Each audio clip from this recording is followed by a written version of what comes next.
we'll go to the next module where we talk about a network of perceptrons, and then we talk about the representation power of a network of perceptrons. So this module should have been titled as network of perceptrons. Okay. So now in particular what we are going to see is how any Boolean function, whether linearly separable or not, can be represented using a network of perceptrons. Now what do I mean by represented using a network of perceptrons? What it means is that I'll give you a network of perceptrons. You take any Boolean function, feed any value of x1 to xn, and the network will give you the same y as is expected from the truth table. Right? That's what representation means, just to put it out clearly. Okay, fine. And now I'm going to again do a setup. I'm not giving you the solution, I'm just making some setup, and then we'll discuss the solution. Right? So for this discussion, we'll assume that true equal to +1 and false equal to -1. So instead of 0 and 1, we'll assume -1 and +1. Okay, and these are your inputs, x1 and x2. We are taking the 2 input case. And I'll have 4 perceptrons first. I'll have 4 perceptrons. And I'll also have very specific weights connected to from the inputs to these perceptrons. So red means -1 and blue means +1. Right? So the first 2 inputs are connected with a weight of -1. The next 2 inputs with -1, +1, +1, -1, and the last would be +1, +1. Right? Okay. Now, once I have this, I'll set the bias of all these perceptrons to -2. Okay, so that means they'll fire only if their weighted sum of the inputs is greater than 2. Okay, fine. Okay. Now, after this, I'll have one more perceptron. So I had 2 inputs. I converted that to 4 values. These 4 values are now going to feed into one more perceptron. Okay, and these weights, I'll not fix them. These are the weights that I'm going to learn. Okay, these, and the final output of this perceptron, which is the green perceptron, is the output of the network. Right? So now coming back to what I said, that it can represent any function. What I mean is that you take any function, feed in any combination of x1, x2. This network will give you y, and I'm telling you that it will match the truth table of that function. Okay, fine. Now let's define some terminology. This will also stay with us for the rest of the course. So this network contains 3 layers. The layer containing the inputs is called the input layer, very creative. The middle layer containing the 4 perceptrons is called the hidden layer. And the output layer, which gives you the output, is called the output layer. Okay, the output perceptron, which gives you the output, is called the output layer. Right? So you have an input layer, a hidden layer, and an output layer. And the outputs of the 4 perceptrons, I'm going to call them as H1, H2, H3, and H4. Okay? And the red and blue edges are called the weights for the layer 1, which we have not learned. We have actually set them by hand.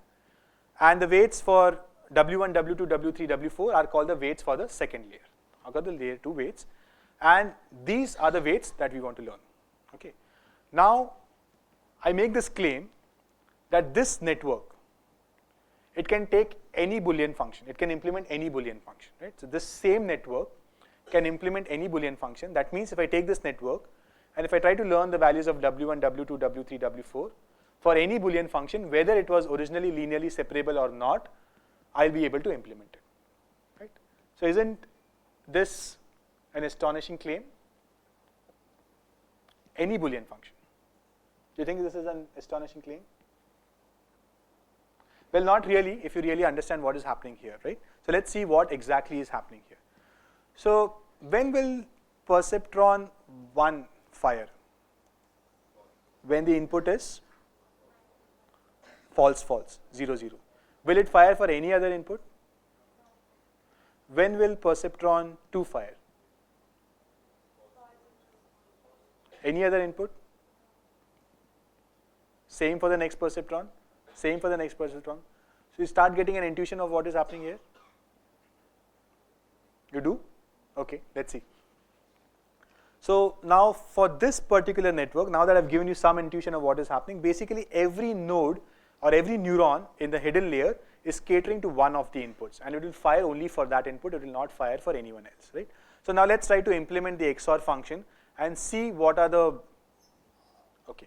So now let's try to implement the XOR function and see what are the set of inequalities that result from this. Earlier, when we tried to look at the set of inequalities, we ended up with a contradiction. Let's see if that happens now.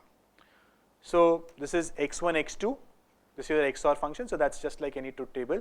Then I'm noting down the intermediate values, and then my final input to the green perceptron is going to be summation of these.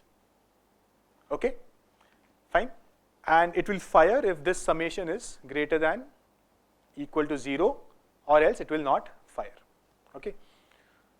Now for the first case, when the input is 0, 0, what is H1 going to be?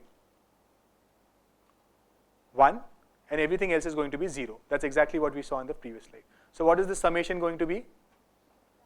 Just W1, right? So it's W1 H1 plus W2 H2 so on, but H2 to H4 are 0, so only thing that remains is W1. For the second case, W2. For the third case, W3. And for the fourth case, W4. So is it clear now what is happening? Let's go a bit more into detail, right? So now for the XOR condition, what are the conditions that we need? W1 should be less than W0, right? Because this should not fire. W2 should be greater than equal to 0. W3 should be greater than equal to, sorry, W0, not W is not 0. And W4 should not fire, so W4 should be less than W0. Are there any contradictions here? By design, no, right? So we have made sure that for the final layer, only one of these guys feeds to it. So it doesn't matter what the remaining outputs are, right? They don't interfere with each other. Unlike earlier, where we had conditions like W1 should be something, W2 should be something, and then W1 plus W2 should be something.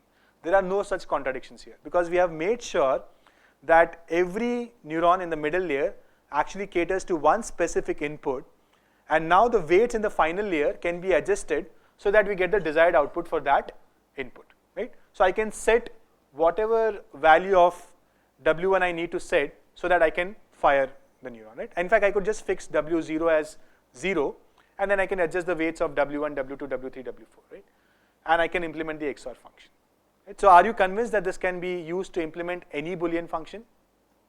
How many of you are not convinced? So the negative question never works. How many of you are convinced? Sure? Okay. Now what if we had 3 inputs? Before that, it should be clear that the same network can be used for any of the remaining 15 functions, right? And for each of these functions, we'll end up with a different value of W1, W2, W3, 4, but we'll be able to satisfy the truth table, right? And you can go home and try it, which I'm sure you will do. So what if we have a function of 3 inputs? 256. What is 256? No. 8, right? Fine? Sure? Okay. So this is what it will look like.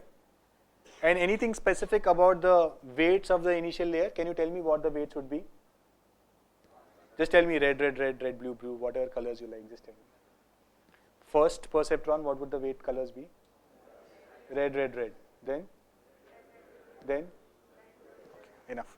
Okay, so this is how it will look, right? And now the same thing will work with the same logic. For any Boolean function of 3 inputs, you'll get these 8 inequalities, and they'll not interfere with each other. And you can set the values of W1 to W8 so that you can satisfy it. Okay, fine. So what if we have n inputs? 2 power n perceptrons in the middle layer, right? Okay. So now here's the theorem. Any Boolean function of n inputs can be represented exactly by a network of perceptrons containing one hidden layer with 2 raised to n perceptrons and one output layer containing 1 perceptron, right? We just saw an informal proof of this. We just constructed it. I just gave you the answer, right? This is how you will get it, right? Now note that a network of 2 raised to n plus 1 perceptrons, is it sufficient or necessary, or both? Sufficient, yes, that's what it says. Is it necessary? No. We already saw the AND function, which we can just represent using a single perceptron, right? So it's not necessary, but it is sufficient. Okay. So this is a very powerful theorem if you think of it, right? So now this whole objection, right? Remember this history, and when we had this AI winter, when people showed that perceptron cannot handle the XOR function, that's for a single perceptron. If you have a network of perceptrons, you can actually have any Boolean function. But what's the catch? As the value of n increases, the number of neurons increases exponentially, right? But still in theory, you could have a solution. Okay. Now again, why do we care about Boolean functions? I keep coming back to this. Why do we care about Boolean functions? because we took this, and so the question that I want to answer is, how does this relate back to our original problem, right? We know, okay, any Boolean function can be implemented. How do we go back to our original problem, which is whether we like a movie or not, right? And you could see that there's a whole family of problems there, right? Whether we like a movie or not, whether we like a product or not, whether I want to go home today or not, yes, no, any kind of a yes, no problem, right? There's a whole family of problems there, right? So let us see. So we are given this data from our past experience, right? So we are told that this is what the movie looks like. These are the actors, directors, genres, everything. We also know whether we like these or not. So we have a set of positive points and we have a set of negative points, right? And now we want to have a computational model which can satisfy this data. That means once the model is trained, once whatever algorithm I use has converged, it should be able to give me the correct output for a given input, right? That's what we are interested in, and that's a real classification problem that we are interested in. Now, for each movie, we are given these factors as well as the decision. And as I said, PIs and NIs are positive and negative points.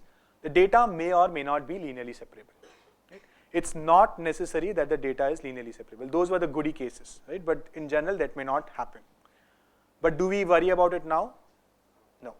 What the previous theorem told us is that irrespective of whether your data is linearly separable or not, I can give you a network which will be able to solve this problem, modulo that it might be very expensive in the number of neurons in the middle, right?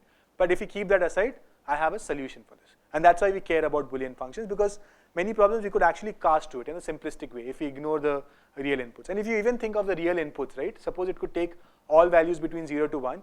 You can always make it binary. You could say that is the value between 0 and 0.1, is the value between 0.1 and 0.2. And you could make it as small, the scale as small as possible, right? So that's why we care about this.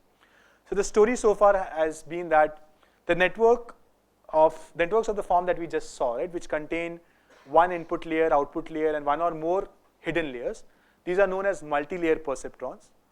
But a more appropriate terminology would be multi-layered network of perceptrons, right? Because the perceptron is not multi-layered. You have a network of perceptrons, and that network has many layers, right? But generally, there is this abuse of notation. We always call it MLP, which is multi-layered perceptrons.